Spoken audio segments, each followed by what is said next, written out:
changed everything. One question, back it up a little bit. You from Harlem, but you lived in the Bridge also. I lived in Ravenswood. Lived in Ravenswood. Yeah, for a minute, like 8-10 years. But you originally from Harlem? Mm-hmm. Okay, cool. Now, Jungle, for the people that don't know, is Nas' brother. Jungle. Shout out to Jungle. Cool Jungle.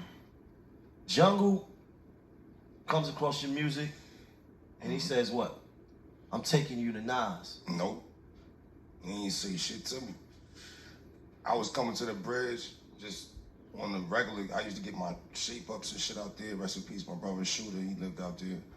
I go see him every fucking day. And Shooter and them told me, they was like, yo, Jungle them fucking with your shit. I'm like, what? And then it went from that to him telling me Nas was in tune. I ain't believe that shit. I'm like, hell no. Like, Esco, I ain't know where that nigga got my music. He had it, and then he came to New York, and then his manager, what's the nigga name? Ant hit me. We put it together. Shouts to Wayno. That's when me and Wayno was managing me at this time. But yeah, shouts to Wayno. Yeah. But yeah, he came to New York. He had like a I think it was that Illmatic shit, like the 25th anniversary. Oh, the anniversary, right. Yeah. He was like, yo, pull up. That's when I first met him. I never met him before that. I ain't seen him in the hood like before. And coming and being affiliated with that area, right? Because you got Queensbridge, then you got Ravenswood right next to it. Right. Nas is a fucking hip hop god in this area. You had never met him. What was that meeting like? It was crazy because it was like a middle of that nigga was taking pictures. Like he invited me out, and when it was time for me to pull up on him and talk to him, he was taking pictures and shit. Fucking, what's my boy, Johnny Nunez. Johnny was going crazy. Johnny Nunez. You know what I'm saying? So the nigga taking mad pics, whatever, but in between pics, he keep hollering at me like, yo, we gotta get in the studio. We gotta lock in. And I'm like, this is crazy. Wow. Like, it fucked my head up. And then from that point on, we just built. You know what I'm saying? He always was behind my shit. Any project I had, I could send it to him first, let him hear this shit. He give me, you know what I mean? Give me his outlook on it. With the acting, the same shit, I could ask that nigga shit about that. You know what I'm saying? He's just like a real good mentor through this whole shit for me. Big shout out to Nas, man. That's dope. I hung out with Nas a couple times, man. Pleasure. One of my friends, one of my close friends, asks about Nas all the time. Rose. We're not gonna say her name. Oh, my bad. We're not gonna say her name. You said it. I know she already did.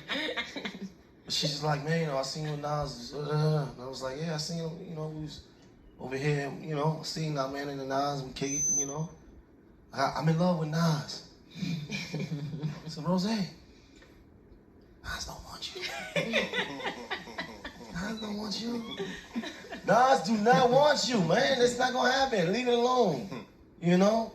But you know, but shout out to him seriously for seeing, you know, the vision. And did y'all like do the deal immediately? Cause he had the company Mass Appeal and all that. Yeah, so y'all did it immediately. Yeah, I ain't wasting no time with that. I was still living in the projects, and in my mind, I'm like, when something like this gonna come across? Like, wow. This nigga, like, I'm out of here. Fuck that. You know what I'm saying? So as soon as I got that call, I got on the train, went to Mass Appeal. Wow. Sat down, chopped it up with him.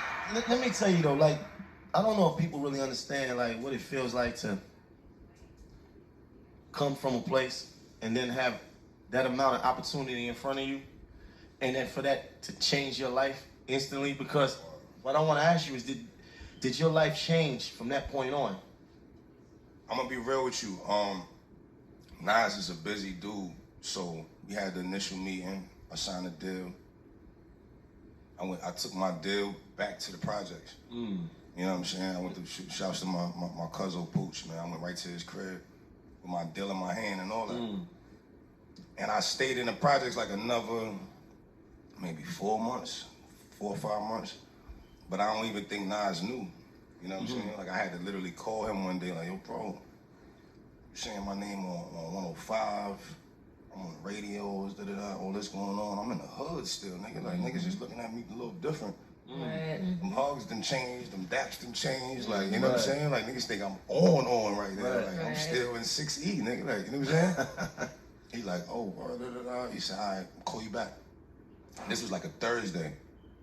About that Monday, it's crazy, we in this, we all where we at. I don't want to say that. Right. This is this is the first town I moved to. Right. Like, while Kyrie was about to be born, she was born out here.